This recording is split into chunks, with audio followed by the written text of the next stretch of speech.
Good afternoon, boys and girls. What's old Steveo up to today? Well, yesterday we harvested the buck, and that was Monday. Tuesday, Steveo made burger. Today's Wednesday. Now we're fixing to eat our harvest. Yeah, got a bunch of it. I got a bunch of it. What I did, took the choice cuts, back straps, all the 4 quarters.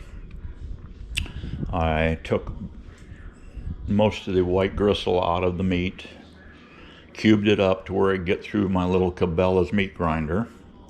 I put on the big holes on the meat grinder, the big hole disc, ran all the meat through. Then I went to called my friendly butcher, Publix, and I said, "Sir, I need some ground chuck."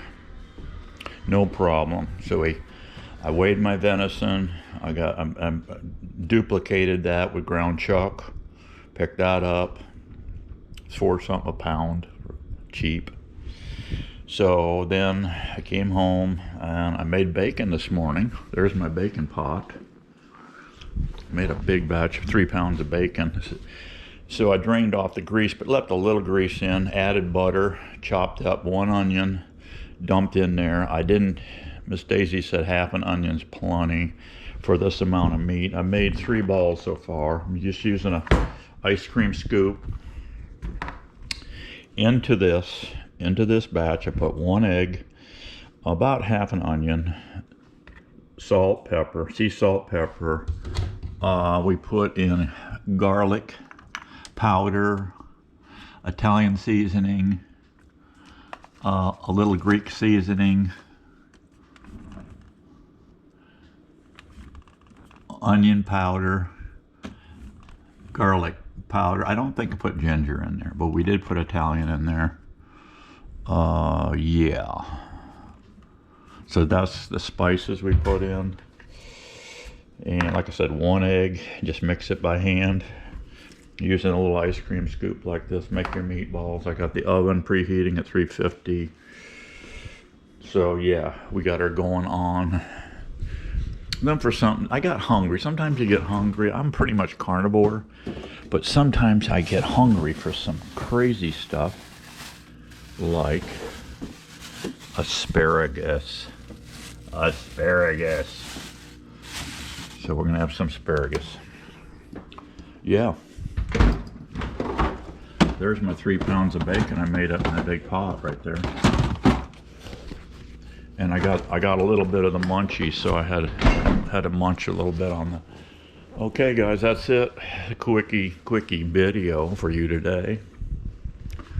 I got the deer harvested. I got plenty of meat. I think I'm only taking 1 this year, and now I'm gonna get back into fishing mode. Yep. And I've got a build. I'll show you my build. It's coming up. I'm gonna do it while it's still cool out. I've got to build a scaffold for skinning deer. I did this thing, guys, out on the slab out here. What a pain in the ass. I tried, it was too heavy. It was too heavy to get up. I drug him from the backwoods up here with the truck and got him up on a tarp, blue Harbor Freight tarp. Set up 4 garbage cans, threw a 4x8 sheet of plywood up, well, a 4x4 sheet of plywood up there. Got Miss Daisy to try to help me get the deer on to the platform, and he was too heavy. He had to be 190, and she's got a bad back. I got a blown back. So I said, no, stop before we hurt ourselves. I put on some knee pads, got my cooler out, sat on the cooler. If you've ever tried to skin a deer sitting on a cooler on the ground, yeah, that's a treat. Yeah, that's a real treat. So we're not doing that no more. I'm gonna rig this. I don't plan on skinning no more critters this year that I know of, unless it's coons. I got Ruby still calling me. She wants half a dozen coons before Christmas, because they have Christmas coon. What can I tell you? Some people like them, you know. Anyway, I'm gonna try to fill that order for Ruby, because Greg's looking, her old man's looking down on me from the old fishing hole in the sky. Let me know to get that job done for his wife. So anyway, it's my job, you know. It's a woman's world, guys. Let's face it. It's a woman's world. We just live in it. Okay, so just do what they request. All right. So anyway, I'm gonna get some 4x4s, 10 foot. I'm gonna get a pair of 10-footers. I'm gonna bury them 2.5 feet or so in the ground. I'm gonna concrete them in. I'm gonna get that like female socket that slides over the top that goes over a 4x4, and the other portion will look up. Then I'll put another beam, 4x4 beam on top of that. Probably, I'm thinking 4 foot spread. That way I can cut the 8-footer in half and then stick the other half on top of that. Then drill clear through both of them, pass an all thread through them with an eyelet, and then I'll hook on a pulley cable through the pulley over to a pulley on the side down to a boat winch. So it'll be 2 pulleys down to a boat winch. Yeah, and then on the bottom I'll put another one,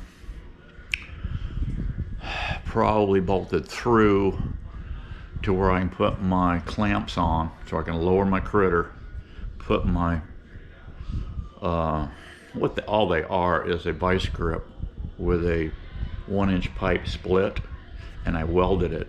I had my welder weld them in, so it's like a pipe jaws, if you can envision that. I'll show them to you. And what you do is you run a chain down below.